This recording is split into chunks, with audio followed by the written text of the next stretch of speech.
Hey everyone, and welcome back.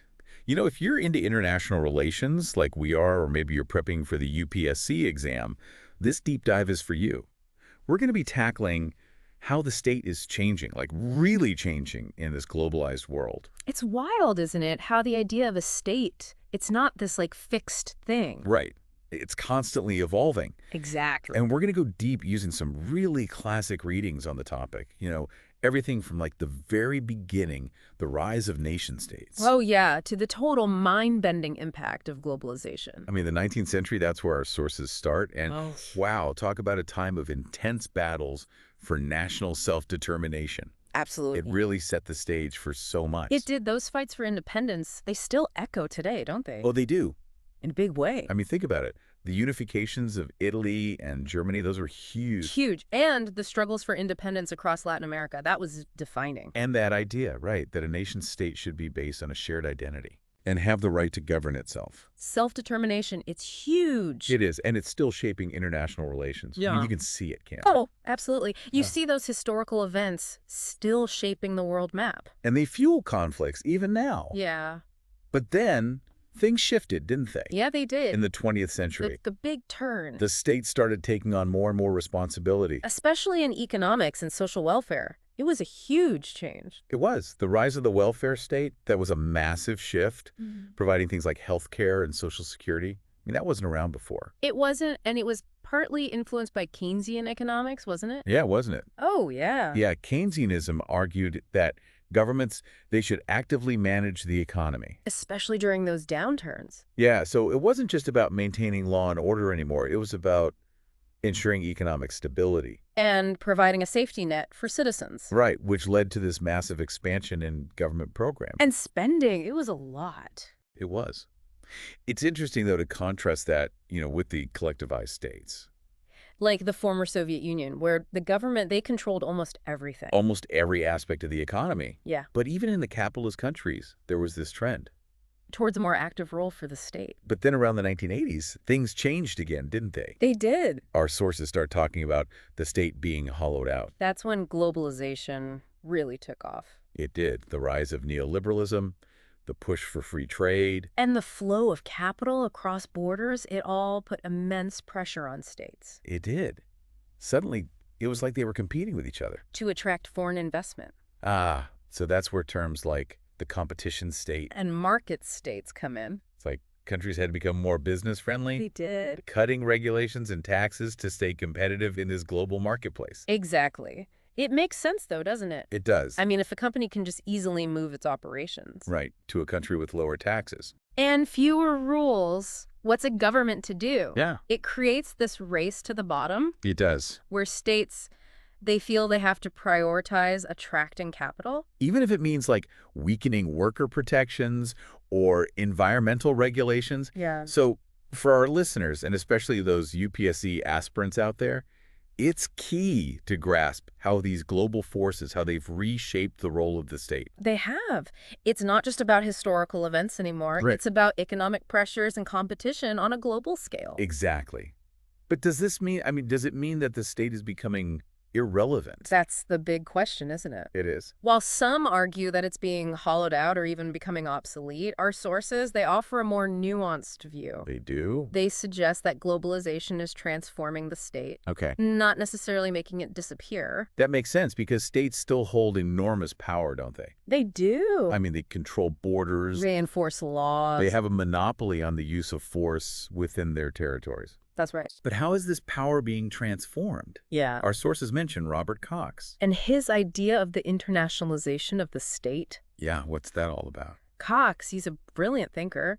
His argument is that states are becoming more integrated into the global capitalist system. Yeah. They're adapting their policies and institutions to fit into this globalized economy, Right. but that doesn't mean they've lost all power.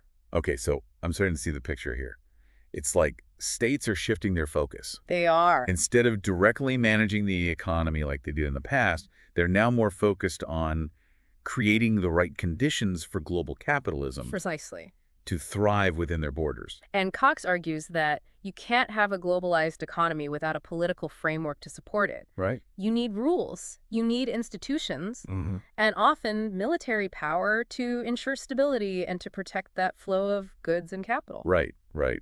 And guess who's been playing that role on the global stage? Yeah. It's no secret that the USA has taken on that role.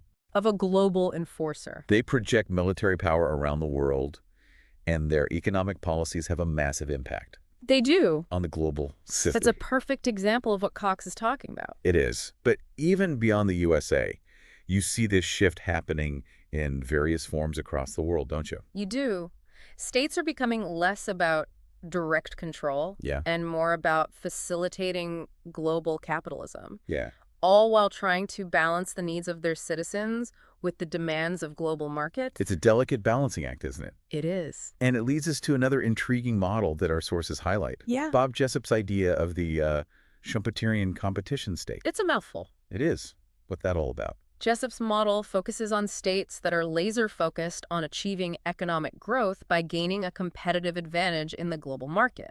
It's about adapting to rapid technological change, attracting investment, and constantly innovating. So how does a state actually do that? What kind of policies are we talking about? Well, imagine a country that prioritizes education and training to build a highly skilled workforce. They encourage entrepreneurship and create a flexible labor market that can quickly adapt to new industries. They're also constantly investing in research and development, trying to stay ahead of the curve. That's the essence of a Schumpeterian competition state. So it's not just about cutting taxes and regulations. Yeah. It's about making strategic investments Yeah. and creating an environment that fosters innovation and competitiveness. For our listeners out there, especially those preparing for the UPSC exam, do you see any real-world examples of this model in action? Oh, absolutely. Think about countries like Singapore or South Korea. They've invested heavily in education and technology, fostered a culture of entrepreneurship, and become global leaders in key industries. They're prime examples of how a Schumpeterian competition state can achieve remarkable economic success in this globalized world. And it's fascinating to see how these models, they play out, in the real world. And for UPSC aspirants, analyzing those examples, that's crucial. It's not just about memorizing theories. It's about understanding how different states, how they've navigated globalization, what lessons we can learn. Yeah, it's like having this toolkit Yeah. of different state models and knowing like, okay, which one might work best In a given situation. in a given situation. Exactly. Okay. But let's shift gears a bit. Okay. Our sources, they also discuss Robert Cooper's idea Yes. of the postmodern state. Uh-huh. What makes this model so different? Cooper's model, it's really thought-provoking because he divides the world into three categories: pre-modern, modern, and postmodern, each with its own distinct type of state. And the postmodern world that he describes, it's fascinating. It's a world where force, it takes a backseat, and the rule of law and these multilateral institutions, they're the primary means of maintaining order. So instead of traditional power politics and military might, Yeah. it's more about cooperation, diplomacy, and shared values. That's it. That sounds like a pretty radical shift from how international relations, like traditionally how they've worked. Exactly. Cooper argues that in this postmodern world, states are less nationalistic, Okay. they're more pluralistic, they're focused on individual development and consumption. Huh.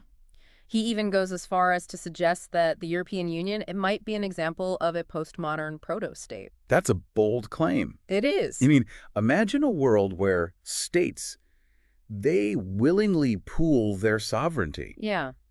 for the common good, prioritizing things like human rights, environmental protection over narrow national interests. I mean, it's an inspiring vision, It is. but is it realistic? Well, that's the debate, isn't it? Yeah. Critics, they'd say Cooper's model, it's too idealistic. It ignores the realities of power politics and the fact that conflict, it still exists in the world. But it's important to remember that Cooper, he's not saying this is the inevitable future. Right. He's offering a possible model, like a different way of thinking about how states, how they might interact Yeah. in an increasingly interconnected world. So it's more of a thought experiment, Yeah. a way to challenge our assumptions about how states behave. Right. But let's not forget about the other end of the spectrum. The other side. Cooper also talks about the pre-modern world, Yeah. where states are weak or even failing. Yeah. What are the defining features of these failed states? Think of states that can't effectively govern their territory. provide basic services to their citizens, or maintain law and order, they're often plagued by internal conflicts, corruption, and poverty.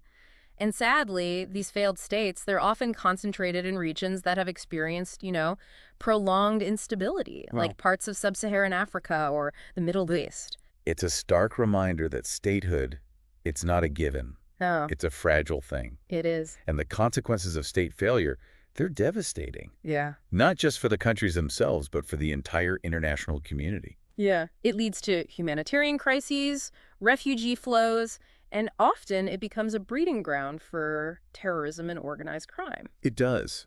And it's important for UPSC aspirants to understand this. It is. The complexities of state failure. What are the factors that contribute to it? Yeah. How can we differentiate between a weak state and a failed state? Right. And what are the implications for international security and development? These are all key questions to consider. Absolutely. Understanding those dynamics, it's essential for anyone interested in international relations. Yeah. Whether you're prepping for the UPSC exam or just, trying to make sense of the world around you. Right, exactly. Yeah. But before we wrap up this deep dive, I want to touch on a key question Okay. that's been kind of lurking in the background here. Yeah, We've talked about all these different state models, we have. but in this increasingly interconnected world, how much power do states really have? That's the central question, isn't it? It is. Some would argue that globalization, it's eroded state power. That these multinational corporations, these international institutions, they're the ones calling the shots now. Right. Others contend that states, they still hold significant power, even if it's exercised differently than in the past.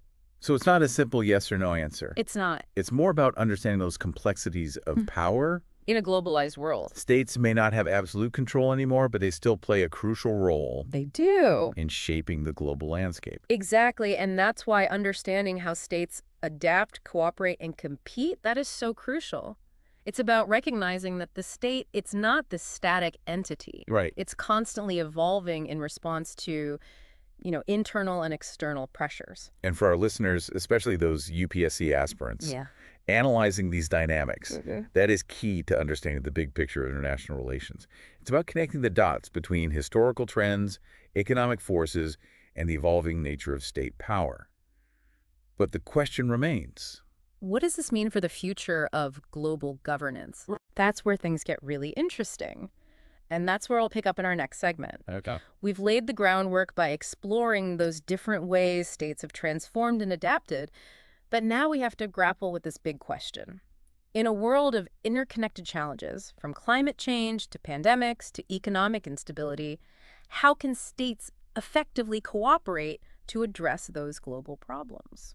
All right, so we're back, and, we've been on this journey, haven't we? We have. Tracing how the state evolved from Yeah. those early fights for national self-determination Yeah. to, About globalization the complexities of it. and all these new state models emerging. Yeah. But now we've got to face it, the big question. The big one. How in a world that's grappling with all these interconnected challenges, Yeah. how can states actually cooperate to solve global problems? That's it. That's the heart of it, isn't it? I mean, we've seen how globalization, it's created this really interdependent world. It has. Problems like climate change, pandemics, economic crises, they just don't respect borders. No, they don't. They demand that we work together, that we take collective action.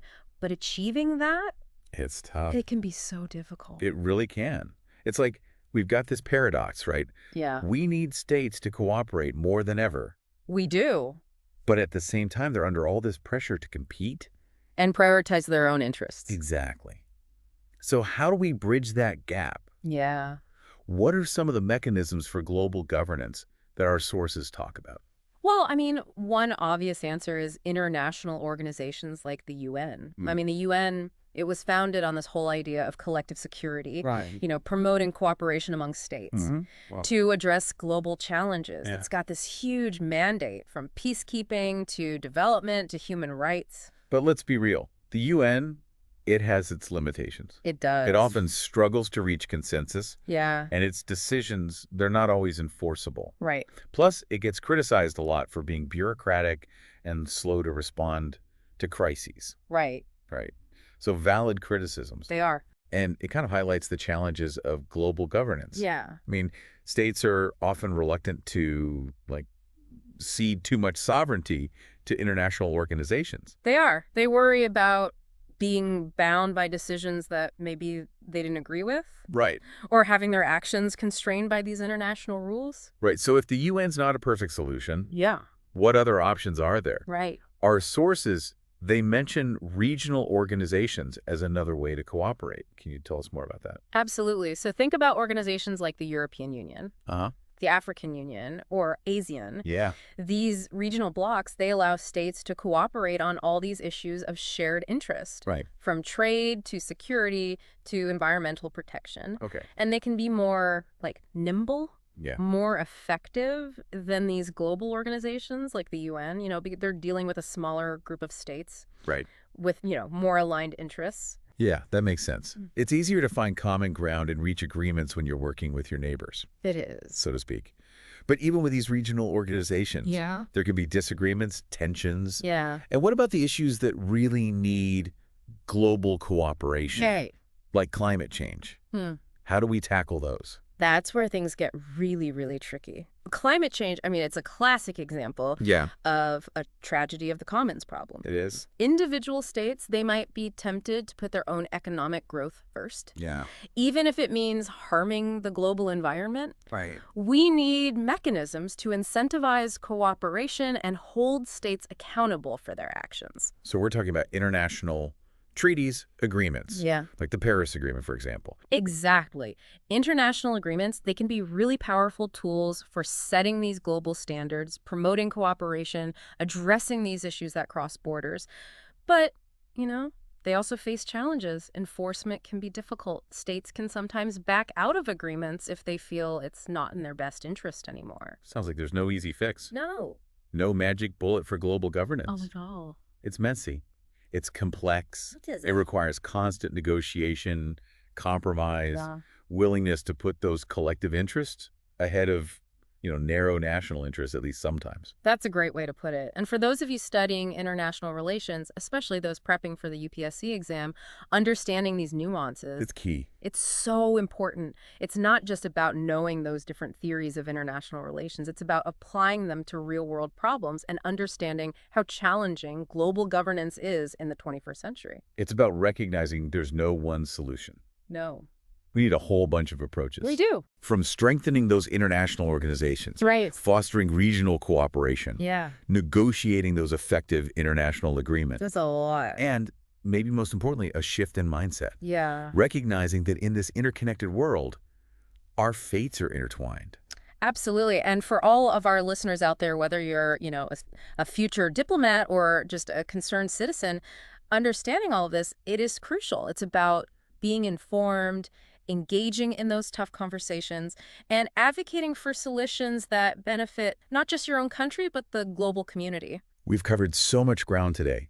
How states have transformed in this globalized world and the challenges of global governance. We hope this deep dive has given you something to think about, new perspectives, maybe even some inspiration. If you found it insightful, please like and subscribe to our channel. We've got more deep dives coming up on these fascinating, complex topics. Until next time, keep learning, keep questioning, keep exploring the world around you.